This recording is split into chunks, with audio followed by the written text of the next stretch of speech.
രാത്രി 11:30-ക്കാണ് 3 യുവാക്കൾ ആര്യനാട് സർക്കാർ ആശുപത്രിയിലെത്തിയത്. പരിക്കേറ്റെന്ന് പറഞ്ഞാണ് ഡോക്ടറെ സമീപിച്ചത്. OP ടിക്കറ്റ് എടുത്തുവരാൻ ഡ്യൂട്ടിയിലുണ്ടായിരുന്ന ഡോക്ടർ ജോയി ആവശ്യപ്പെട്ടു.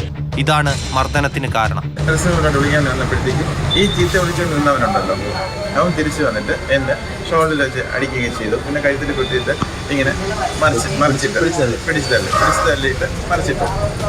ഡോക്ടറുടെ മുറിയിൽ നിന്നും പുറത്തിറങ്ങിയ യുവാക്കൾ ആശുപത്രി സെക്യൂരിറ്റി ജീവനക്കാരെയും ഡ്യൂട്ടി നഴ്സിനെയും ഗ്രേഡ് നഴ്സിനെയും തെറിവിളിച്ചതായി പരാതി. അപ്പോൾ അതുപോലെ വന്ന് കുഞ്ഞിനെ പിടിച്ച് തള്ളിയിട്ട് പിന്നെ നല്ല രീതിയിൽ ബുദ്ധിമുട്ടുന്നുള്ളതാണ്. അപ്പോൾ അത് എന്തായാലും ഇങ്ങനെ പോയാൽ പറ്റത്തില്ല. ഇതിനിടെ പരിക്ക് പറ്റിയ ആളെ ഡ്രസ്സിംഗ് റൂമിൽ കൊണ്ടുവരാൻ പറഞ്ഞപ്പോഴാണ് യുവാക്കളിൽ ഒരാൾ ഓടി വന്ന് ഡോക്ടറെ മർദ്ദിച്ചത്.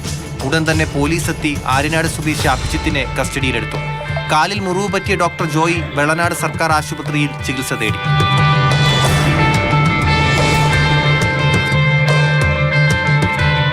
മാതൃഭൂമി ന്യൂസ്, തിരുവനന്തപുരം.